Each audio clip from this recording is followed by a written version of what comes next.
Valanga a Misurina ha travolto un gruppo di 6 persone quindicenne della provincia di Udine rimane sotto la neve estratta da una squadra del soccorso alpino della Guardia di Finanza in zona per un'esercitazione. Tromba d'aria nella serata di ieri a Fontaniva e nei vicini centri dell'Alta Padovana, alberi sradicati, pali piegati, lamiere volate e calcinacci. Il comune chiede lo stato di emergenza. Tanta commozione oggi a Longare per i funerali di Andrea, il bimbo morto improvvisamente sabato nella sua abitazione. La comunità si è stretta attorno alla famiglia. 3 vittime in 3 distinti incidenti lungo le strade del Veneto durante il Ponte Pasquale, l'ultimo in ordine di tempo ieri sera a Noventa di Piave. In un video gli istanti prima dello schianto costato la vita a un 28enne di Salgareda. Vicenza aumenta il livello di sicurezza, militari nei punti più caldi della città, esercito nelle stazioni in Campo Marzo e in centro storico. La cultura non è chiusa, nessuno al padiglione Israele sarà presente alla Biennale, così oggi il sindaco di Venezia Brugnaro in risposta alla lettera appello che ne chiedeva l'esclusione. 80 anni fa il bombardamento dell'ospedale psichiatrico di Vicenza, tra i morti una giovane donna di Romano Dezzelino, vittima di violenza da parte dei fascisti, prima è uccisa dalle bombe, poi la storia raccontata in un libro. Buonasera, bentrovate, bentrovati, edizione regionale dei nostri telegiornali. Come ogni martedì, prima di cominciare con le notizie, vi proponiamo il sondaggio di questa sera, il cui esito sarà svelato durante la puntata di Ring a partire dalle ore 21. Il tema è uno di quelli principali della politica di questi giorni, imporre un tetto al numero di stranieri per ogni classe. E vi chiediamo, secondo voi è giusto? Sì allo 0422 16 26 69 1, no allo 0422 16 26 69 0. L'esito questa sera a partire dalle 21 su Ring. E dunque apriamo il telegiornale con un'ampia pagina dedicata al maltempo che ha colpito il Veneto in questi ultimi giorni. C'è stata una lavina a Misurina, poteva essere una tragedia, ma il caso ha voluto che una squadra del soccorso alpino della Guardia di Finanza si trovasse proprio dove avveniva e abbia così potuto soccorrere immediatamente le 6 persone coinvolte. Eravamo impiegati in un addestramento sci alpinistico nella zona dei Cadini di Misurina e mentre stavamo arrivando su in Forcella abbiamo assistito a questo distacco della meringa sommitale che c'era in Forcella, che ha travolto 2 sci alpinisti che stavano salendo. E immediatamente siamo intervenuti, abbiamo dato l'allarme al 118, con la ricerca ARVA siamo riusciti a localizzare tutti e 2, uno era parzialmente sepolto, l'altro era completamente sepolto, siamo riusciti a disseppellirlo e dopo, grazie al tempestivo intervento dell'elisoccorso, siamo riusciti a portarlo a valle e adesso è in ospedale, insomma, in buone condizioni. Il militare parla al maschile di quanto accaduto sulla Forcella della Neve nel gruppo dei Cadini di Misurina e delle Dolomiti Orientali, ma la persona portata da un elicottero dell'ULSS 1 Dolomiti a Belluno, dove si trova in buone condizioni generali, è una quindicenne friulana che faceva parte del gruppo i cui illesi abbiamo visto allontanarsi a bordo del mezzo del Carnia Arena International Biathlon Center di Piani Ruzza Forneavoltri, gruppo riportato alla base dall'eliambulanza dell'Aiut Alpin Dolomites di Bolzano. Vuoi il caso, vuoi la fortuna, vedi la tabella fornitaci dal soccorso alpino per definire i tempi di sopravvivenza sotto la neve o un angelo custode, ma proprio in quel momento, verso mezzogiorno, una squadra del soccorso alpino della Guardia di Finanza di Oronzo di Cadore stava facendo un'esercitazione. Sono intervenuti quindi immediatamente con la competenza necessaria e la disponibilità dei mezzi indispensabili. Abbiamo fatto la bonifica con l'ARVA, non c'era nessun altro, quindi 2 sci alpinisti. Un caso la presenza dei militari, un caso purtroppo quanto accaduto, perché luogo e condizioni meteo, ci viene detto, erano considerati sicuri, sebbene l'ultimo bollettino neve valanghe dell'ARPAV riportasse pericolo di grado 4. È stata proprio una fatalità, perché quella meringa lì è lì da tutto l'inverno, le condizioni dei pendii sono comunque sicure, la gita era sicura, la casualità che si sia proprio distaccata questo blocco di neve ha travolto gli unici 2 sci alpinisti che erano sulla traiettoria. Ci spostiamo nel Padovano, precisamente a Fontaniva, dove ieri sera verso le 22 c'è stata una violentissima tromba d'aria e questa mattina si vedevano in paese chiaramente ancora i segni del maltempo. Fontaniva ha chiesto alla Regione lo stato di emergenza. Lo ha fatto tramite sindaco e vice sindaco già nelle primissime ore, dopo che una forte tromba d'aria ha colpito duramente il territorio del comune, ma anche altri comuni dell'Alta Padovana, come Carmignano di Brenta. Una tromba d'aria che nell'arco di un paio di minuti ha provocato gravi danni a Macchia di Leopardo, con vie anche lontane tra loro colpite nella tarda serata, quando per fortuna non c'erano persone per strada e si sono evitati così feriti. Dopo aver trascorso la notte a fianco di vigili del fuoco e protezione civile, il sindaco di Fontaniva, Edoardo Pitton, e il suo vice già all'alba avevano inviato la richiesta alla Regione. Stiamo muovendo per dichiarare lo stato di emergenza, abbiamo fatto tutti i passaggi sia con la Regione e abbiamo attivato il COC, quindi la centrale operativa per l'emergenza. Se dovessero esserci particolari situazioni di pericolo, noi siamo qui a disposizione, ci facciamo da tramite sia con le autorità e i vigili del fuoco in modo tale da mettere in sicurezza tutte le eventualità. I vigili del fuoco hanno lavorato tutta la notte con decine di chiamate a cui rispondere insieme alla protezione civile. Via Risorgimento è un po' l'epicentro, i danni si contano anche in altre strade però. Alberi sradicati, alcuni lungo la provinciale, che è rimasta chiusa per alcune ore. Pali della luce piegati come fuscelli, lamiere volate a centinaia di metri, tronchi sospesi a mezz'aria per la forza del vento, tetti scoperchiati e pannelli fotovoltaici distrutti. Per me era una tromba d'aria, ma forte, avevo un po' paura insomma. E dopo che ho aperto la porta mi venuto a chiuderla da casa e se vedevo pezzi di lamiera, coppi, tegue, un po' di tutto insomma. Mai vista ragazzi, ho 73 anni e non ho mai visto una cosa del genere. Da far paura, ma veramente. Questa notte, quando appunto operavamo insieme alle squadre della protezione civile e dei vigili del fuoco, la prima sensazione è stata quella di grande paura da parte dei cittadini. Il tutto è durato pochi secondi, ma gli effetti sono stati veramente importanti e devastanti. Nelle prossime ore sarà completata la conta dei danni, raccogliendo segnalazioni e relazioni dettagliate su quanto accaduto. E dunque è stata una Pasquetta segnata dal maltempo su tutto il Veneto. Ieri sera tutta la fascia della Pedemontana è stata interessata da un violentissimo temporale. Vediamo. Ecco l'immagine della supercella che ieri sera ha provocato un violento temporale con grandinate che hanno interessato tutta la fascia pedemontana, con danni maggiori nell'Alta Padovana e in alcune aree del Bassanese, dove i chicchi hanno raggiunto anche i 4-5 centimetri. Fenomeni anomali per la stagione che trovano una spiegazione in quanto avvenuto nei giorni scorsi. Venivamo da un periodo molto mite, con aria umida, complici venti di scirocco che per giorni hanno soffiato sul nostro territorio, ingiallendo i cieli, l'abbiamo visto tutti quanti, e sporcando praticamente ogni superficie tra sabato e domenica. Lo scontro tra l'aria umida presente e quella secca arrivata nella serata di ieri ha formato la supercella che dall'Alto Vicentino è scesa verso sud-est.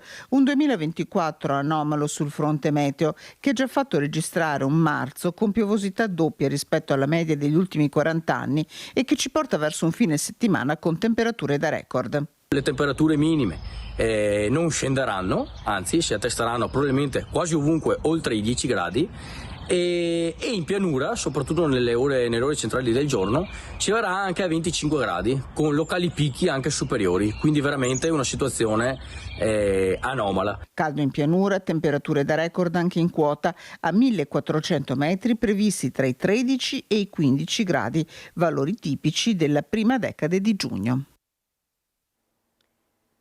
Cambiamo argomento, ci spostiamo a Longare per i funerali di Andrea, il bambino morto improvvisamente sabato nella sua abitazione. La comunità si è stretta attorno alla famiglia.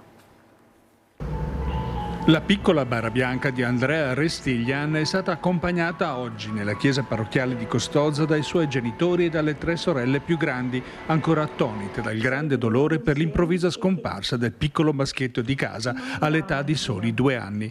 Un arresto cardiocircolatorio sulla cui causa non è ancora stata fatta ufficialmente chiarezza. Una famiglia che abita in via Crosara, molto conosciuta a Longare. La comunità oggi si è stretta attorno ai genitori e ai figli per far sentire il suo abbraccio. Martina e Marco, guardate oltre questo muro. Dio ha sbarrato la vostra strada, ha creato uno stop nella famiglia, nella vostra famiglia, e richiede un ulteriore sforzo evolutivo. Attraverso Andrea è il filo, un filo d'argento che vi condurrà a Dio. Prendetevi per mano tutti e 5 adesso. Ricostruite la vostra famiglia in un modo nuovo. Un nido caldo di pace e amore per le vostre figlie. Tanti fiori bianchi deposti anche sull'automobilina giocattolo, la preferita di Andrea, parcheggiata sul sagrato della chiesa accanto al carro funebre. Un segno, il ricordo di un'anima volata in cielo troppo presto. Parliamo di incidenti stradali. A perdere la vita il giorno di Pasquetta Davis Marson, 28 anni, originario di Salgareda. Le immagini delle telecamere di un agriturismo poco distante dal luogo della tragedia hanno ripreso gli istanti poco prima dello schianto e il racconto dei primi soccorritori.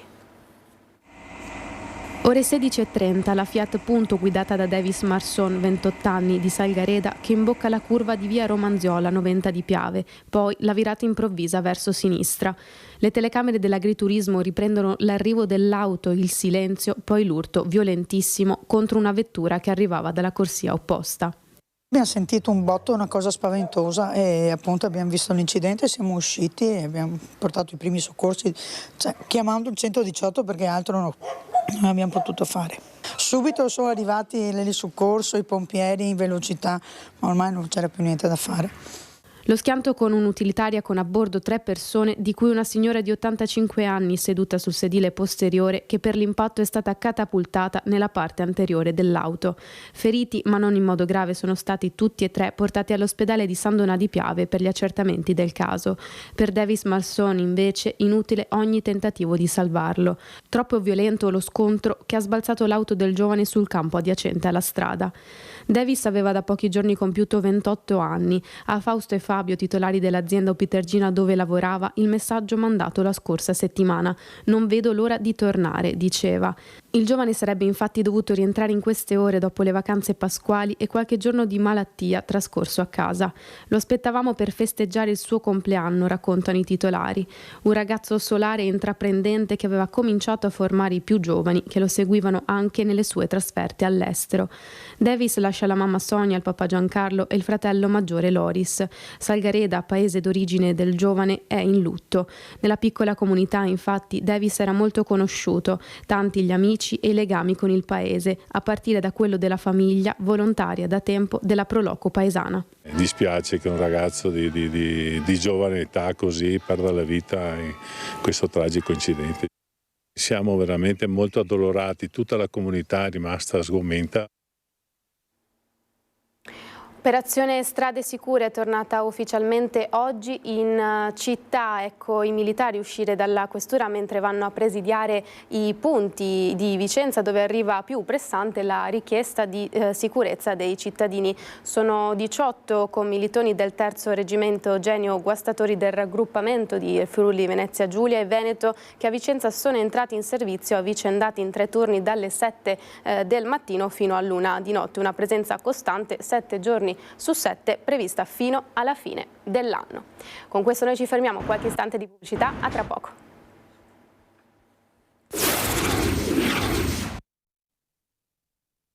In studio, edizione del Veneto dei telegiornali di Antenna 3, proseguiamo con le notizie. Manca poco più di un mese alla grande adunata degli alpini di Vicenza e le iniziative sul territorio si moltiplicano.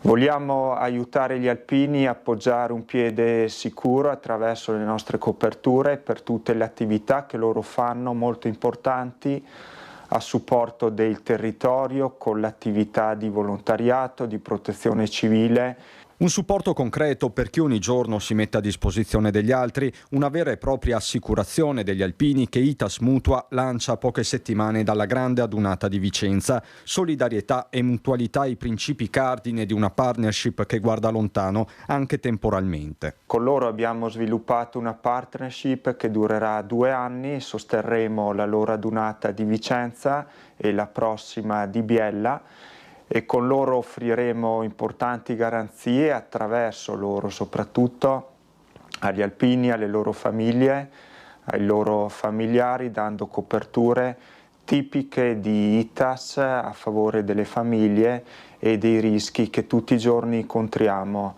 sul nostro cammino. Di una cordata di intenti che permette di operare a favore dell'intera società ha parlato lo stesso presidente ANA Sebastiano Favero, mentre dal quartier generale ITAS di Trento si sottolinea il fattore territorio. Abbiamo deciso di sostenere l'Associazione Nazionale Alpini perché con noi ha una storia condivisa, una storia che affonda le radici nelle nostre montagne e di questo ne siamo profondamente convinti. La cultura non è chiusa a nessuno, il padiglione Israele sarà presente alla Biennale, così oggi il sindaco di Venezia Luigi Brugnaro, che risponde a distanza a quanti con una lettera appello avevano chiesto l'esclusione di Israele alla Biennale. Padiglione Israele, ci sarà, cosa dire di tanti film, degli oltre 20.000 firmatari che mi hanno chiesto che non ci fosse? Beh, ecco, anche questo, cioè la cultura non è mai chiusa a nessuno. Il padiglione della Russia, tanto per spiegarci, è chiuso perché la Russia non ha voluto partecipare, ma noi non abbiamo mai mandato via nessuno, noi siamo sempre stati aperti a tutto. Così il sindaco di Venezia, Luigi Brugnaro, rispondendo alla nostra domanda, ha confermato la partecipazione di Israele alla prossima Biennale d'Arte che si terrà da sabato 20 aprile a domenica 24 novembre. A maggior ragione con un padiglione che è sempre stato qua, quello ebraico, le decisioni degli stati sono autonome. Primo cittadino che getta acqua sul fuoco anche sulla bandiera di Israele, presente a Cafarsetti, sede del comune di Venezia, dallo scorso 12 ottobre. Giornata cioè in cui Brugnaro stesso si recò al ghetto cittadino per porgere la vicinanza della città e la condanna al gesto terroristico di Hamas, al rabbino capo della comunità ebraica veneziana Alberto Sermoneta e al presidente Dario Calimani.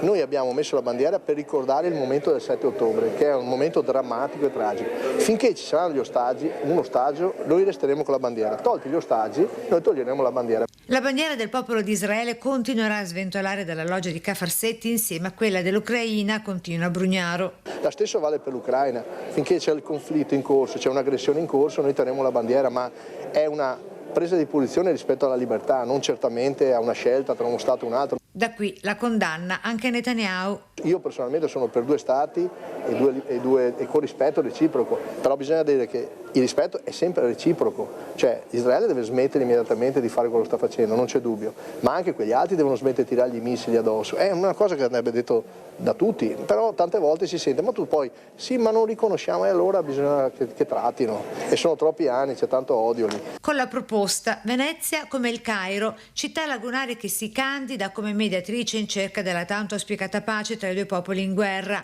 Pace che comincia dalla giustizia. Non a caso, prosegue sempre il sindaco, proprio a maggio, nelle giornate del 9 e del 10, Venezia ospiterà il G7 per la giustizia.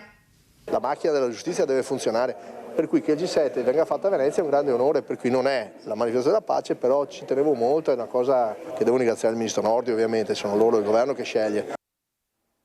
80 anni fa il bombardamento dell'ospedale psichiatrico di Vicenza. Tra i morti una giovane donna di Romano De Zelino, vittima di violenza da parte dei fascisti prima e uccisa dalle bombe poi, la sua storia raccontata in un libro.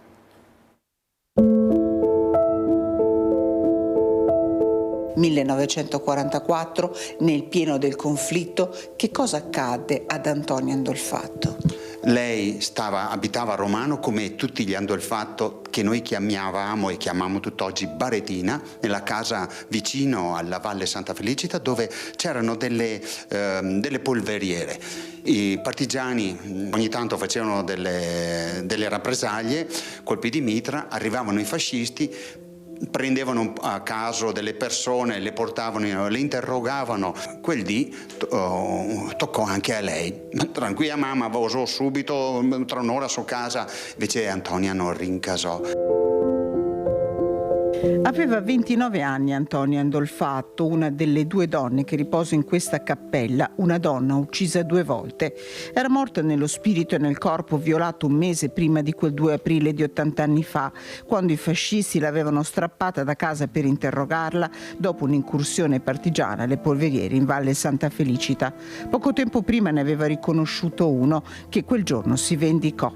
La mamma Angela la ritrovò nei boschi, sanguinante. Era stata violentata da 5 squadristi. Ma dottore, ho bisogno dell'ospedale. Insomma, lei insisteva. Angela, portiamola al manicomio, a San Felice. giù a Vicenza. Un suggerimento che il medico diede per evitare nuove violenze. E poi arrivò quel 2 aprile del 44, 50 aerei della RAF colpirono per sbaglio anche il manicomio e tra i 26 civili morti in quell'occasione, sotto le macerie del manicomio, trovarono anche il cadavere di Antonio Andolfatto dei Baretina. Il suo nome, assieme a quello di 3 fratelli, un cugino e 2 zii, è inciso su una croce che sta appunto nella casara di famiglia in località Camposolagna, a Croce dei Baretina. Non volevano essere arruolati dai fascisti, furono vittime del rastrellamento del Grappa tra il 20 e il 26 settembre 1944, trovati nella casara in cui si nascondevano. Di questi 3 ragazzi e del fidanzato della sorella dei 3 ragazzi vennero deportati a Dachau e morirono la primavera successiva. Il cugino venne deportato a Uberlingen, morto anche lui la primavera successiva. Grazie per essere stati con noi, arrivederci.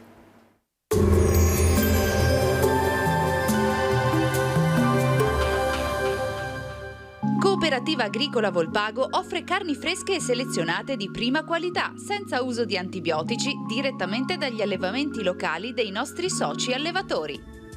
Bentrovati al meteo. Temporaneo calo della pressione atmosferica. La giornata sarà dunque caratterizzata da una locale instabilità.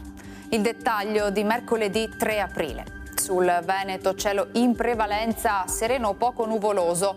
Avremo qualche precipitazione, specie di pomeriggio, in montagna, localmente fin verso le pianure limitrofe. Generalmente asciutto altrove. Temperature in contenuta variazione, minime tra 4 e 9 gradi, massime comprese tra 13 e 18 gradi all'incirca. Spostiamoci ora sul Friuli Venezia Giulia, dove il cielo sarà pressoché coperto e in giornata, come ci mostra la grafica, saranno possibili piogge sparse, in genere deboli e meno probabili sulle zone costiere. Temperature minime tra 6 e 10 gradi, massime sui 13-15 gradi. Infine diamo uno sguardo alla situazione del Trentino Alto Adige, dove in cielo prevarranno le nubi con solo degli sprazzi di sole e in giornata saranno possibili anche dei rovesci. Temperature minime sui 5 gradi, massime intorno ai 13-15 gradi all'incirca. Dal meteo di Antenna 3 per ora è tutto, grazie per l'attenzione, arrivederci.